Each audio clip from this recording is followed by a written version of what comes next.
Po. Bali bahay niyo po to, sir. Kasi ano po sir nagka-problema po itong bahay na to. Para saan po? Kasi binenta po ng nanay niyo po.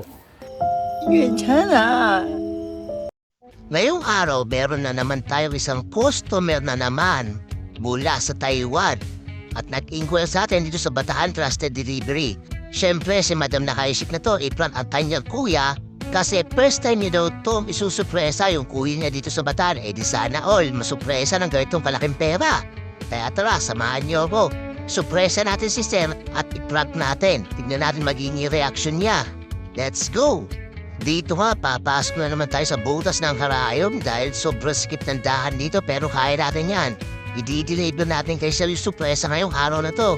At sigurado, malalaki ang mata niya at hindi niya aasahan mga sasabihin natin ngayong araw na to kaya magugulat siya at papakabahin natin. Bali sa Taiwan nga pala nagtatrabaho yung bunsong kapatid ni Sir na babae tapos isusurpresa si Kuya, sana all na lang. Napakakarentera kasi nitong dadaling ko kay Kuya niya eh. May nahanap po ako. May nahanap po ako Rap Mendoza po. Yung bago ginagawa dyan. At ayun na nga, nagkarigaw-ligaw pa ako. Buti na tama yung pinagtanungan ko. Kaya ito, sigurado na to. Ito na yung bahay na ipaprank natin. Kaya sir, maghanda-handa ka ng sarili mo. Nandito na ako, sir. Po. Bali bahay niyo po to, sir. Kasi ano po sir nagka-problema po itong bahay na to. Para saan po? Kasi binenta po ng nanay niyo po. Na, Nanay tsaka yung tatay niyo po, binenta po itong bahay na to. Ngayon, kinukuha na po ng pinagbentahan po nila. Tapos may babayaran po yata kayo mga 50,000 ngayon, araw na to. Sabi kay ni Ma'am Christine, kay Rap Mendoza daw makukuha yung 50,000. tawagan nga doon natin. Paano po kaya yan, sir? Kasi hindi ko po alam eh. Opo, pero may binilin po sa inyo 50,000 na kukuha dito sa bahay. Wala pa. Wala naman. Wala po. Birthday ko ngayon kaya hindi ko po alam na usap Opo. dyan eh. Ay po, pinapunta po ako sa private company dito kasi Company ng mga sa lupa po ako nagtatrabaho. Ayun, sabi ni Ma'am Christine, sa inyo ko daw po kunin yung 50,000.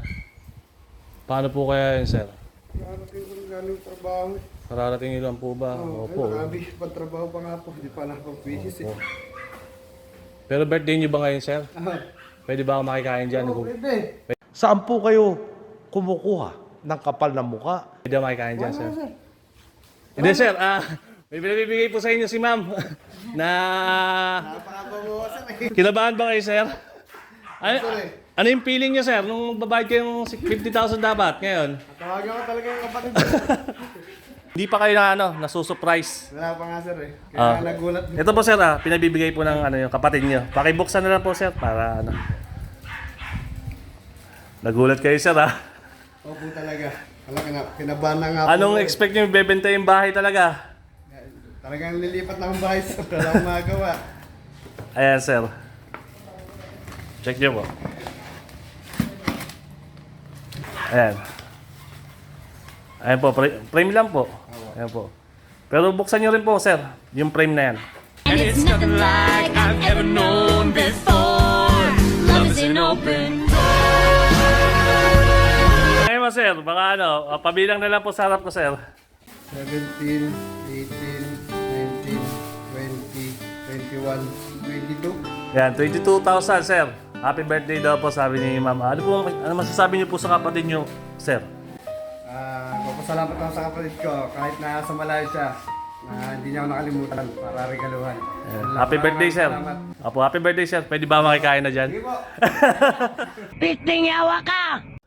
Ang kapal-kapal ng mukha mo! At doon na nga natapos ang ating surpresa pero syempre kakain muna tayo, nakakapagod kaya magsalita. Tsaka birthday naman ni Sir kaya huwag tayo maihiya. Kakain tayo. Feeling ko, special na naman ako ngayong araw na to. Talaga sinuswerte ata ako ngayong araw na to. Nagsalita na nga ako dyan, ma'am, huwag niyo na po buksan lahat yan, ma'am. Kasi nakakahiya na po talaga. Kaya ang ginawa ko, bukas na lang ulit ako maihiya. Kaya tara, samahan niyo muna ako kumain bago tayo umuwi. Ganyan talaga ang buhay, sinuswerte na naman. Kaya isang sando, puno na naman. Kaya mabubusog na naman tayo ngayong araw na to. Shout out nga pala sa Mendoza family at lalo na kay Ma'am Christine ang nagpa-deliver sa kanyang kuya. Happy birthday po and thank you po sa masaganang pagkain ngayong araw na to. And God bless. Yun, dami naman binabalot nila, ma'am. Okay na po yan, ma'am. Nakakaya naman po. Pero birthday naman, hindi na po ako mahihiya. Okay, salamat po sa Mendoza family. May babatiin po kayo, ma'am, sir. May babatiin po kayo. Pwede ba? Umalis ka na dito.